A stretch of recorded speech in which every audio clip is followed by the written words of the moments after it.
اللہ تعالیٰ نے فرمایا نماز بے حیائی اور بری باتوں سے روکتی ہے۔ ہم کیا کرتے ہیں؟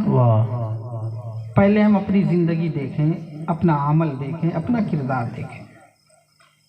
کسی امام صاحب سب میری ملاقات ہوئی، قاری رئیس صاحب سے ملاقات ہو گئی، قاری نعیم صاحب سے ملاقات ہو گئی، یا مبلغین سے ملاقات ہو گئی، اور انہوں نے کہا کہ نماز پڑھا کیجیے، آپ سبحان اللہ، نمازوں کی پابندی کر لیجیے، چہرے پر داڑھی سجا لیجیے، اللہ کی عبادت کے عادی ہو جائیے۔ ہمارا جواب کیا ہوتا ہے؟ حضرت کیا کروں؟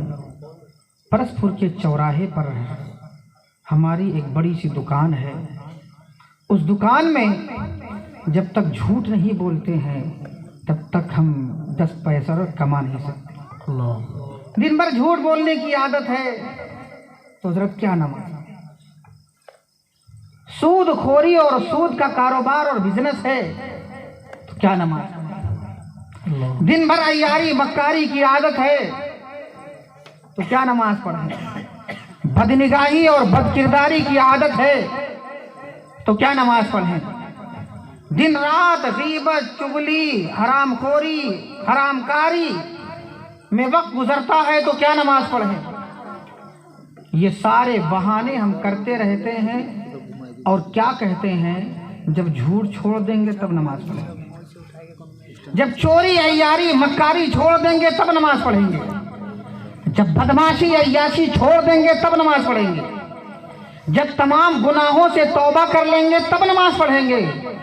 عزیزان محترم، یہی تو شیطان چاہتا ہے، وہ یہی چاہتا ہے کہ آپ انتظار کرتے رہیں، سدھر جائیں گے، سدھر جائیں گے، سدھر جائیں گے تب نماز پڑھیں گے، سدھر جائیں گے تب نماز پڑھیں گے، اور اس چیز کا انتظار کرتے کرتے کرتے کرتے بچہ جوان ہو گیا، جوان بوڑھا ہو گیا، اور بوڑھا قبر میں چلا گیا۔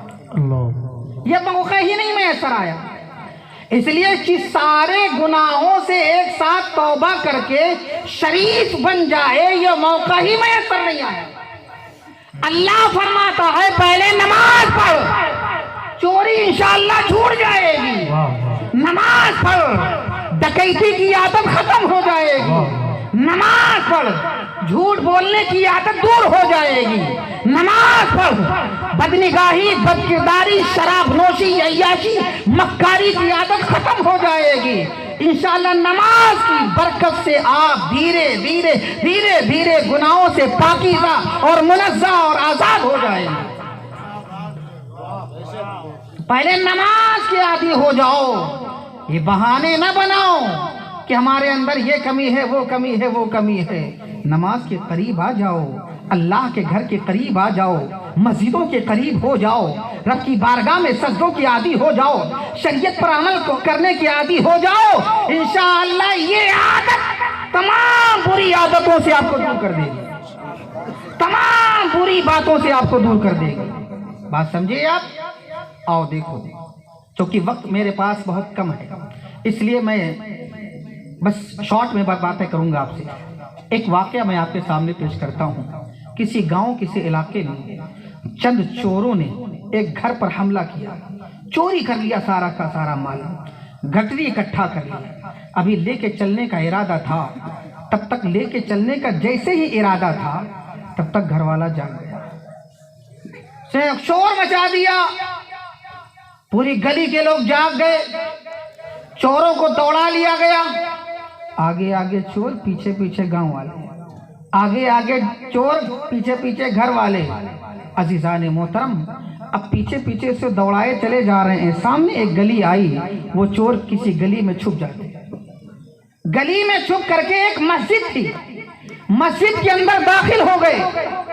اب پیچھے پیچھے یہ گاؤں والے اکٹھا ہوئے تو کیا دیکھا؟ مسجد ہے، اللہ کا گھر ہے، اللہ کا گھر ہے، مسجد ہے۔ نعرہ تکبیر، نعرہ رسالت، نعرہ رسالت، علماء اہل سنت، نعرہ تکبیر، نعرہ رسالت، نعرہ رسالت۔ بیٹھ جائیں، بیٹھ جائیں، جہاں ہے وہیں بیٹھ جائیں۔ بھائی آپ تشریف لے آئیں۔ سارے گاؤں والے اس مسجد کے پاس پہنچے. اب دیکھو کیا ہوا معاملہ یہ ہوا کہ ایک مسجد ہے، جب پورا علاقہ سو چکا ہے، پورا شہر سو چکا ہے، پوری آبادی محو غفلت ہے، محو نیند ہے، ایسے وقت میں ان لوگوں نے دیکھا کہ چند نمازی لوگ مسجد کے اندر کھڑے ہوئے ہیں. کوئی رکوع کر رہا ہے، کوئی سجدے کی حالت میں ہے، کوئی قرآن کی تلاوت کر رہا ہے، کوئی وظیفہ کر رہا ہے. 10-5 جتنے بھی وہ تھے سب کو دیکھا کہ اللہ کی عبادت میں لگے ہوئے ہیں. اب گاؤں والے سمجھ نہ سکے، لہٰذا وہ لوگ واپس چلے گئے. سوچا کہ چور کہیں ادھر ادھر چلے گئے ہیں. گاؤں والے تو نہ سمجھ پائے، مگر ان چوروں کا سردار فوراً سمجھ گیا اور اس نے اپنے ساتھیوں سے کہا، اے میرے ساتھیوں، ایک چیز تم نے غور کی؟ کہا ہم نے کچھ نہیں غور کیا ہے. تو چوروں سے سردار نے کہا، اے میرے ساتھیوں دیکھو، اگر ہم نماز نہ پڑھتے، مسجد کے اندر نہ آتے تو ہمیں پکڑ لیا جاتا، ہمیں گرفتار کر لیا جاتا، دوسرے دن ہمیں چوراہے پر سزا دی جاتی، ہمیں پوری دنیا کے سامنے رسوا کیا جاتا، پوری دنیا کے سامنے ہمیں ذلیل کیا جاتا، پوری دنیا کے سامنے ہمیں خار کیا جاتا، ہمیں سزائیں بھی دی جاتی، مارا پیٹا بھی جاتا، لوگ گالیاں بھی دیتے، لوگ تانے بھی کستے، طرح طرح سے ہمیں رسوائیوں کا سامنا کرنا پڑتا. مگر اے میرے ساتھیوں دیکھو، ہم جھوٹی نماز پڑھنے کے لیے آئے ہیں اور جھوٹی نماز نے ہمیں اس رسوائی سے بچا لیا ہے. جب جھوٹی نماز نے ہمیں رسوائی سے بچا لیا ہے تو اگر ہم سچی نماز پڑھتے تو کتنی بڑی رسوائی سے بچ جائیں گے. لہٰذا میں توبہ کرتا ہوں کہ جب جھوٹی نماز نے دنیا کی رسوائی سے بچایا ہے، انشاءاللہ سچی نماز پڑھیں گے تو یہ سچی نماز میدان محشر کی رسوائی سے بچا لے گی، کیا قبر کے عذاب سے بچا لے گی، جہنم کے عذاب سے بچا لے گی، میدان محشر کی گرمی سے ہمیں بچا لے گی. فیضانی اعلی حضرت زندہ باد، فیضانی اعلی حضرت زندہ باد، فیضانی امیر اہل سنت زندہ باد، فیضانی علماء اہل سنت زندہ باد. جب جھوٹی نماز میں یہ برکت، تو سچی نماز کی عادی ہو جاؤ. یہ دنیاوی جو ذلتیں ہیں، یہ جو رسوائیاں ہیں، روزانہ میڈیا پر، روزانہ واٹس ایپ پر، روزانہ ہم طرح طرح کے وسائل سے اپنی رسوائی جو ہم دیکھتے ہیں، امید ہے نمازوں کے پابند ہو جاؤ. نمازوں کی برکت سے یہ ساری رسوائیاں، ذلتیں، خاری سب کچھ دور ہو جائے، ہم بھی سرخرو ہو جائیں گے، ہم بھی سرخرو ہو جائیں گے، ہمارا بھی سر اونچا ہو جائے گا. اب سنو میرے بات، یہ تو نماز کی برکت ہے. اب سنو، جب ڈاکوؤں کے سردار نے سچی توبہ کی تو ڈاکوؤں کے جو دوسرے احباب تھے، دوسرے ممبران تھے، انہوں نے کہا میرے سردار آپ نے توبہ کر لی ہے، لہٰذا جس طریقے سے گناہوں کے میدان میں اور گناہ کرتے وقت ہم تمہارے ساتھ تھے، اے میرے سردار آج توبہ کرنے بھی ہم آپ کے ساتھ ہیں. لہٰذا سارے ڈاکوؤں چوروں نے توبہ کر. برکت کیا ہے؟ جھوٹی نماز ہے. توجہ چاہتا ہوں، یعنی نماز کی ایکٹنگ ہے. اسی یوں کہہ لیا جائے نماز کی ایکٹنگ ہے، کیونکہ وہ تو ڈر کے مارے خدا کے ڈر سے نماز نہیں پڑھ رہے تھے، پکڑے جانے کے ڈر سے نماز پڑھ رہے تھے. عزیزان محترم، اب ایک بات اور سنو. حضرت خواجہ حسن بصری رضی اللہ تعالیٰ عنہ کی بارگاہ میں ایک چور حاضر ہوتا ہے، اور اتنا بڑا چور شاید آپ نے دنیا میں نہیں دیکھا ہوگا، کیونکہ آج کل ہمارے زمانے میں ایسے چور نہیں پائے جاتے جو اس زمانے میں پائے جاتے تھے. اور وہ چور کون سا تھا؟ کفن چوری کرتا. آپ نے کبھی ایسے چور کو دیکھا اس زمانے میں؟ نہیں دیکھا ہوگا، نہ سنا بھی ہوگا، لیکن کسی زمانے میں کفن چور ہوا کرتے تھے. وہ جنازے میں شامل ہوتے، باقاعدہ ہماری آپ کی طرح نمازیں پڑھتے، بالکل شرکت کرتے تدفین کے کاموں میں، اور تاک لگا کر کے، نشان لگا کر کے آ جاتے. رات میں جب سب لوگ سو جاتے تو قبر کھود کر کے کپڑا اٹھا لیتے، کفن چوری کر لیتے. یہ ان کا طریقہ تھا. اب ایسا کفن چور حضرت خواجہ حسن بصری کی بارگاہ میں حاضر ہوا. کہا کتنی چوریاں کی ہے؟ کہا سینکڑوں بار میں نے کفن چوری کی. کہا کچھ کبھی کوئی عجیب سا بات دیکھی، کبھی حیرت والی چیز دیکھی، کبھی کوئی اہم بات ہوئی؟ کہا ہاں 3 بار ہوا ہے. کہا اچھا بتاؤ گے مجھے؟